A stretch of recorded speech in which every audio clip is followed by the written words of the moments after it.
Bueno, comencemos por los buenos modales. Agradecer la invitación del Hogar de Cristo, también de mis colegas que estamos postulando aquí a la presidencia. Y quisiera partir de alguna manera expresando mi solidaridad con una migrante haitiana que, producto de ciertas incomprensiones que a veces no tiene mucha explicación, perdió la vida. Joanne Floriville, quien ustedes conocen ya su historia y que nos tiene que hacer pensar en muchos temas que nosotros no hemos abordado adecuadamente en nuestro país.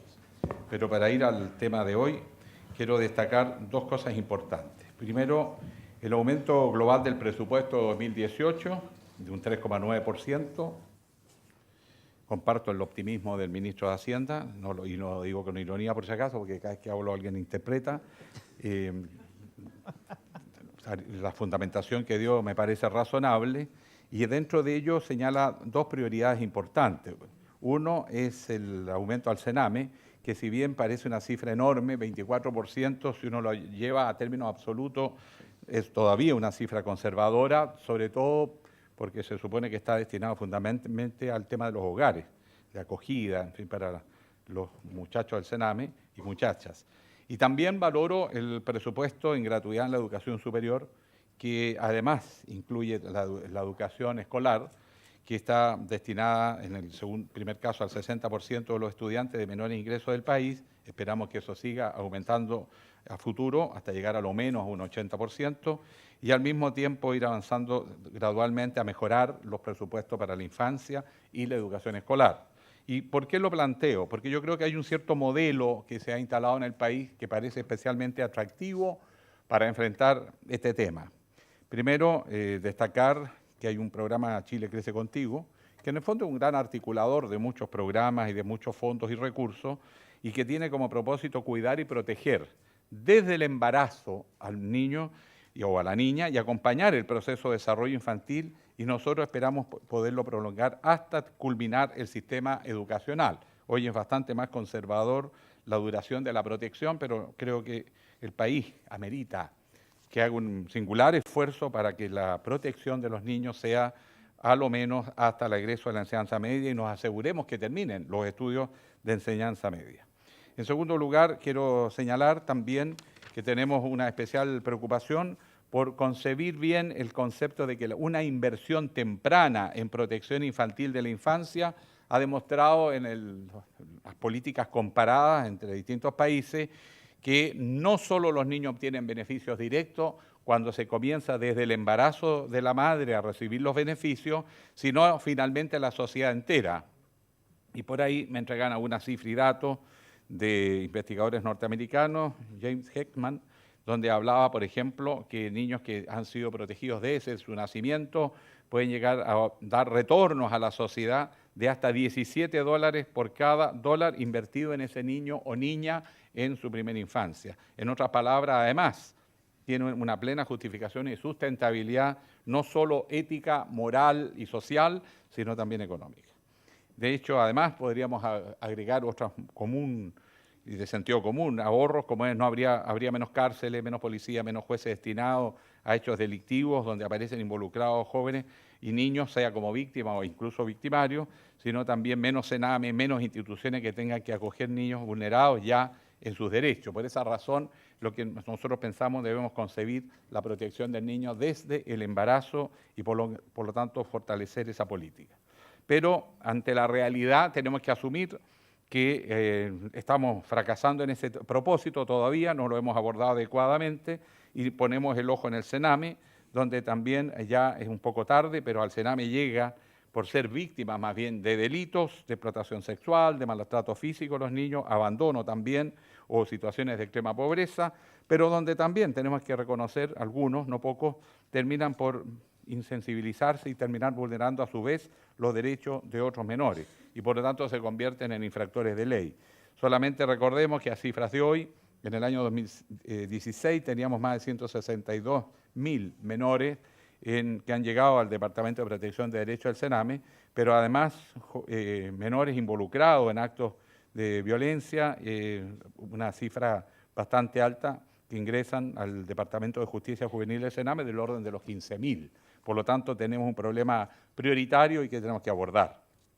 En esa misma línea, además, las cifras de Sename indican que lejos de ir bajando esa tendencia, ha ido aumentando en los últimos 10 años y por lo tanto hoy tenemos probablemente una cifra superior a los 180.000 niños y niñas, si incorporamos además a los adolescentes.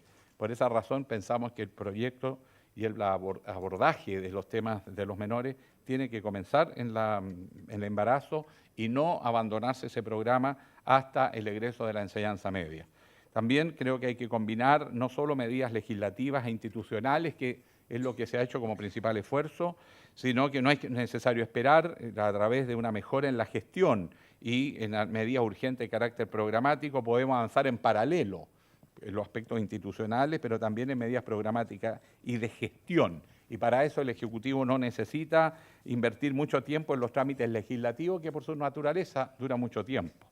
Algunos ejemplos, bueno, con retraso, pero finalmente tenemos el reglamento del Sistema de Protección de la Infancia Chile Crece Contigo, que ya está en la Contraloría y debería estar en vigente el próximo año, lo que va a ser una gran ayuda porque el propósito es extenderlo a todas las comunas y además llegar a los grupos adolescentes en forma progresiva. Por otro lado también tenemos la necesidad urgente de rediseñar la gestión de Sename para mantener una colaboración positiva entre la sociedad civil y la institución Sename. Nos parece que ese modelo es válido, aun cuando requiere supervisión técnica, mejora de aporte financiero y trabajar sobre todo los sistemas de residencia, pensando en niños con discapacidad, con problemas mentales o conductuales, que lo hace aún más complejo. Por esa razón, buscar la colaboración con las organizaciones de la sociedad civil. Hay una ley, la 20.500, que plantea incluso la participación de la sociedad civil en la gestión de los asuntos públicos, los famosos COSOC, los consejos de la sociedad civil, que a nuestro juicio las propias organizaciones vecinales deben tener un rol importante en la protección de los niños y sin duda destacan lo que es el aporte del Hogar de Cristo. Por otro lado, los programas de retención escolar, reinserción y educación alternativa. En Chile tenemos 188.939 menores registrados, menores de 21 años, que no están estudiando y que no terminaron la educación media y que tampoco están trabajando. Por esa razón insistimos en la necesidad de abordar ese tema. Y como eje de énfasis en este proceso, el fortalecimiento de la calidad de la educación dentro del aula. Dentro de nuestro programa en materia educativa hemos insistido mucho que se ha avanzado en materia de carrera docente, de los marcos normativos y jurídicos de la educación, pero finalmente hay que aterrizar en el aula la reforma y generar ahí una nueva alianza entre el profesor, el alumno, los apoderados y todos los profesionales de la educación para transformar el colegio y el aula en el espacio privilegiado para abordar una nueva relación y un nuevo trato con los menores y con un rol destacadísimo de los profesores. En otras materias de institucionalidad, la Ley de Garantía de Derechos, que está en trámite legislativo, creo que cambia el eje porque pasamos de actuar en forma un tanto, diríamos, paternalista a ejercicio de derechos y actuar preventivamente y en forma integral. Por esa razón, pensamos en trabajar con un sistema integral de protección a todos los menores y por esa misma razón no solo a los niños vulnerables, sino que tenemos que anticiparnos a que no se transformen en niños vulnerables. También la figura del defensor de la niñez, que debería estar en funciones pronto y que va a permitir que las actividades y acciones que desarrolle el Estado sean de alguna manera fiscalizadas por un organismo autónomo, incluso con condición de acción jurídica ante los tribunales cuando eso sea necesario. También se ha hablado de la Subsecretaría de la Niñez en el Ministerio de Desarrollo Social, cuya aprobación debería asegurar una mayor capacidad de orientar, dirigir, evaluar las acciones que realizan el conjunto de los ministerios.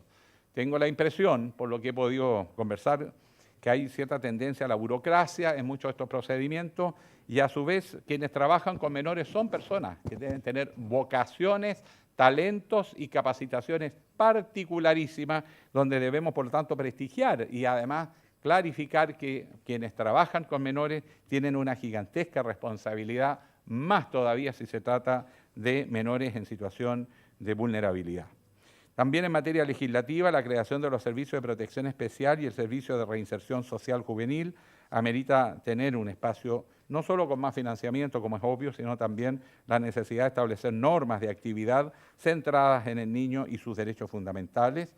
También es perentorio la reforma de la ley de subvenciones, que termine con los incentivos a la retención de niños y niñas en el sistema y por el contrario pasar a una asociación a resultados y calidad, de manera de que sea un financiamiento más flexible, que asegure líneas de prevención y de promoción de la niñez.